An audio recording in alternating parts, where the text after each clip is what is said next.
Well, it's Christmas week, and I am sure excited about the big day. Though I must say that this Christmas may be a wee bit bittersweet over in my neck of the woods, because my second oldest boy has recently moved out and he may or may not make it home for the holiday. My oldest boy will be around, and that's a true blessing, but I always love to see everyone's lovely faces around the dinner table. Welcome to the Hillbilly Philosopher Podcast, where we talk about self improvement and mindset for traditional men of faith and vision who have figured out that Sunday's sermon doesn't always fix Monday's problems. I'm Ruben, husband, father of 7, carpenter, cartoonist, and outhouse philosopher with a lot to be grateful for.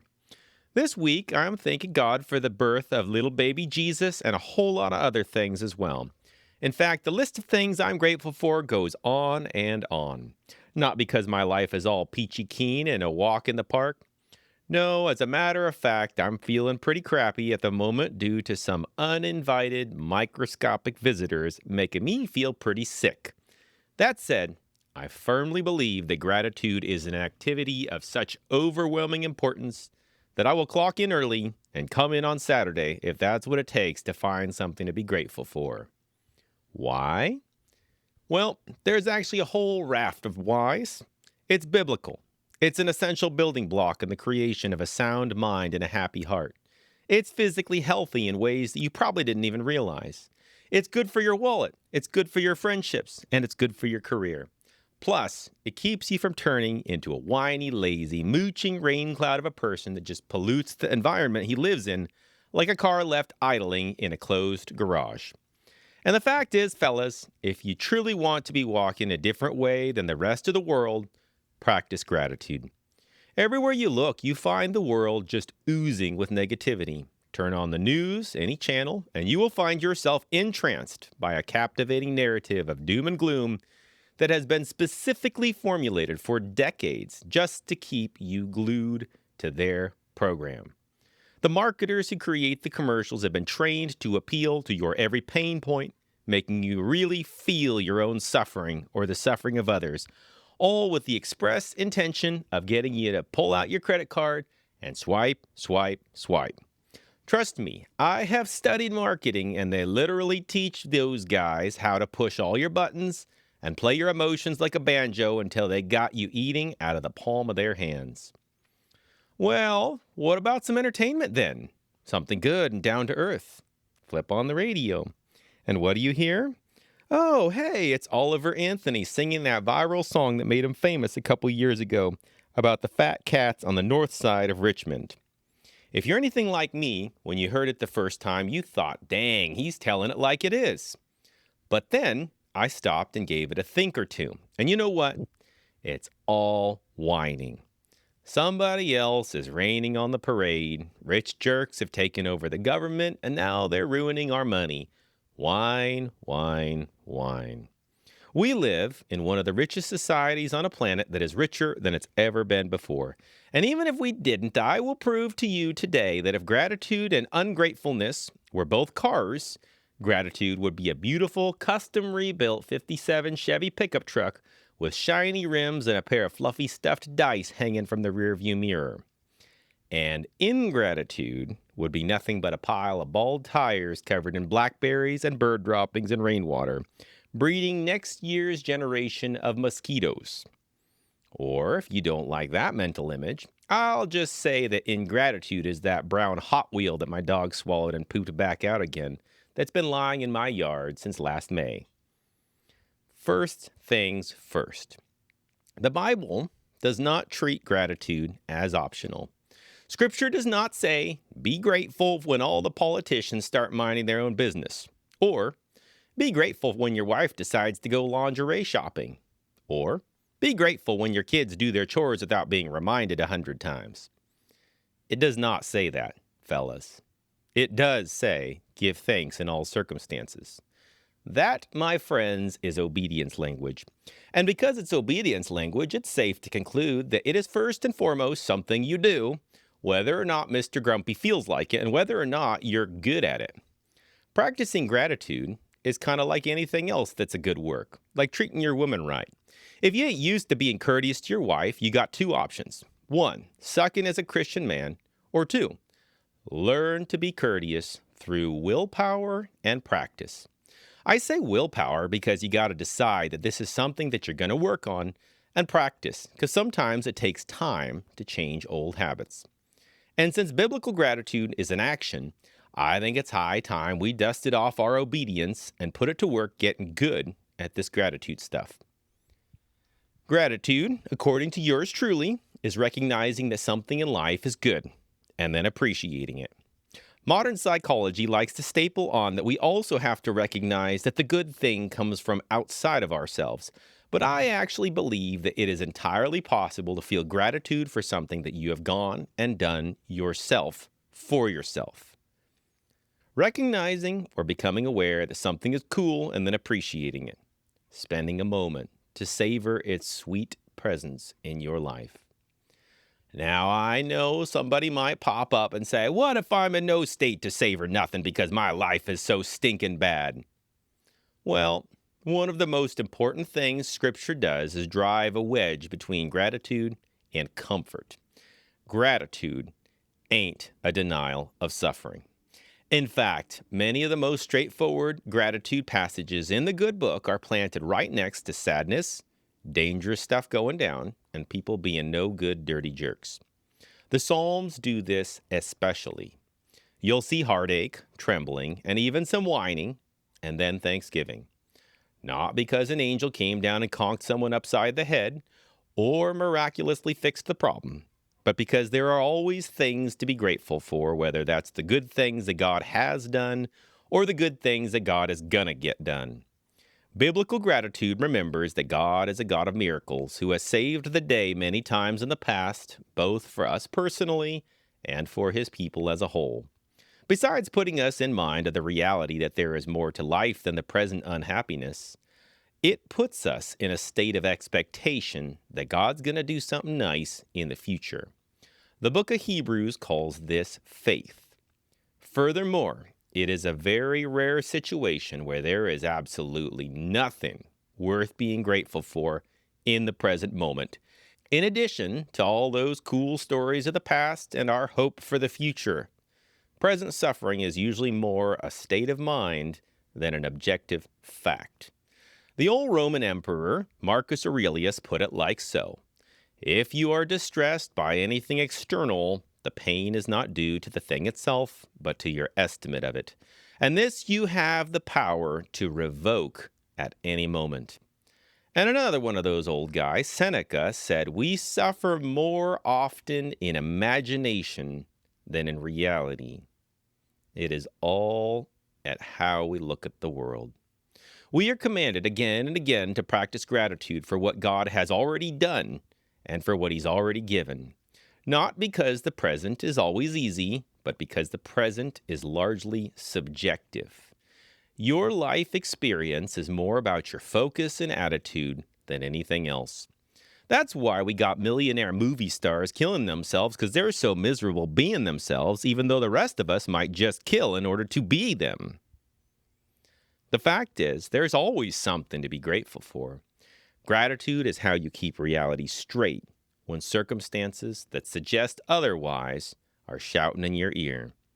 It ain't about buttering God up or being a good little boy dressed in his Sunday best with a bow tie and shiny black shoes. It's about actually remaining sane and clear thinking, even though everyone else in the world might be looking for something to complain about, like a dog looking for poop to eat. Life is good, my friends, and it is full of good things. That is a fact which I will stand by no matter what anyone else says. And it's a good thing that life is so full of good things to be grateful for, because besides being biblical, gratitude is healthier than a bowl full of rabbit food. Scientists, doctors, and all the other nerds in lab coats agree.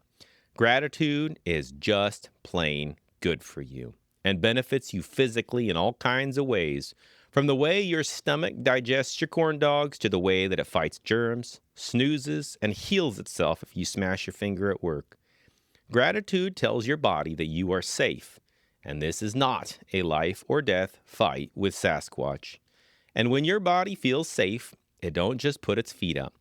This puppy is industrious and gets to work fixing you and improving your life. Ungratefulness, on the other hand, does the opposite. It just kind of chafes at your nervous system like a foxtail stuck in your sock or sawdust in your eyes. And that gets you in the habit of always scanning for what's missing, what ain't fair, and what someone else owes you for. That low grade, grumpy, looking for threats attitude adds up over time like interest on a credit card. I'll come back to the wonderful cesspool of ingratitude when I'm done talking about how awesome gratitude is. When a fella is grateful, it tells his subconscious that everything is all right. In fact, it's more than all right. Everything is pretty good. That's how your subconscious starts kind of feeling. And when your brain thinks everything is going pretty good and good stuff is coming your way, then rather than just hunkering down to weather the storm, Mr. Brain thinks it's harvest time and starts looking for more opportunities, more easy pickings, more roadkill to start skinning, more blessings just waiting to get collected. It's not a game of survival, it's a game of empire building. And if there is difficulty on the road, you see it as just one of the hiccups on the way to your greater abundance and happiness. Imagine a farmer who's bringing in the bumper crop that's going to elevate his business to the next level. Give him the rainy day fund to stop sweating every year when there's a dry season, or to buy himself that extra equipment so he can start a side gig harvesting other folks' crops for them. If that guy gets a sore back from sitting too long, is he going to call in sick, maybe take the day off? Of course not. Everything inside him says that the reward is greater than the cost. He's going to dig in. He's going to show up early. He's going to stay late. He's going to go the extra mile. He's going to see the opportunities, and then he's going to get lucky. Not because he's smarter, more loved by God, or got better connections. The switch on the inside has been flipped, and his brain is firing on all cylinders because his brain has been convinced, by his gratitude and his focus, that the world is a place of abundance and providence. When there is hardship, the vast workings of his subconscious see it as part of the journey to greater blessedness, if he even sees it as hardship. Many men have learned to relish challenge the same way a health nut relishes organic produce. Everything on his path makes him faster, stronger, more confident, and better as a man. An ungrateful guy sees brambles, thorns, frustration. A grateful guy sees free blackberries. And because he don't see life as a series of obstacles, potholes, and jury duty notices, his brain has got extra firepower to go treasure hunting. Now let me show you how this works in real life. Just imagine for a minute having to give a speech in front of a crowd. You get up, muddle through that train wreck, and sit down again with your head spinning. And then your buddy leans over and says, "Psst, you got something green between your teeth. Don't worry, I think only the front 3 rows could see it." Some of us can spend years rehashing these kind of scenes, kicking ourselves, berating ourselves, imagining what all those people might have thought when they saw that spinach just sitting there, making you look like you're 1 can short of a 6-pack. Gratitude can overcome this kind of mental stagnation because there's always something to be grateful for. Thank God that's over with. Or, I have now learned the lesson of always taking a minute to check myself in the mirror. Or, I have now learned the importance of flossing after every meal. Or, every mistake is one stair on the stairway that leads to my success. Gratitude stops the negative, destructive loop of kicking your own butt over past misfortune and teaches your brain to stand up, dust yourself off, figure out what went right, and how to do better next time. So I think you can see how the different approach between gratitude and ingratitude can make a radical difference in your life. Well, fellas, that's where I'm going to land this plane for today.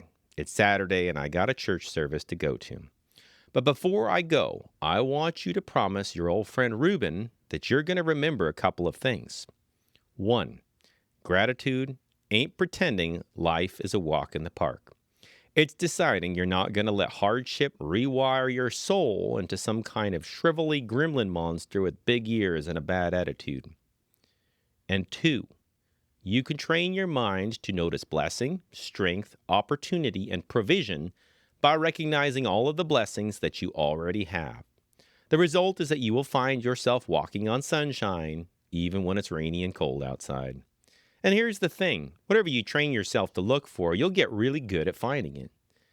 Finally, if you're wondering if I just made all this stuff up while drinking moonshine on the porch, I will put a list of the scientific, neuroscience, behavioral, psychological, and leadership research which I have officially ransacked in order to come to my half-baked conclusions. Next time, we're going to keep going down gratitude lane for a wee bit longer, taking a good look at how gratitude affects a guy's relationships and leadership potential once it starts leaking out of him, because it surely will. You know the type of guy. These are the kind of guys that inspire loyalty and goodwill everywhere they go. And we're not going to just talk about gratitude. We're going to spend some real time, on its ugly, hunchbacked mutant twin, ingratitude. We're going to take a long, honest look at that varmint, how it sneaks into a guy's thinking, how it poisons his relationships, and how it slowly bends his moral compass out of shape without him ever noticing it. Now, that's a conversation most folks avoid, but we ain't gonna do that because the buck stops here. That's all for today, fellas. I'll see you next week. I hope you had a Merry Christmas. Outhouse Philosopher out.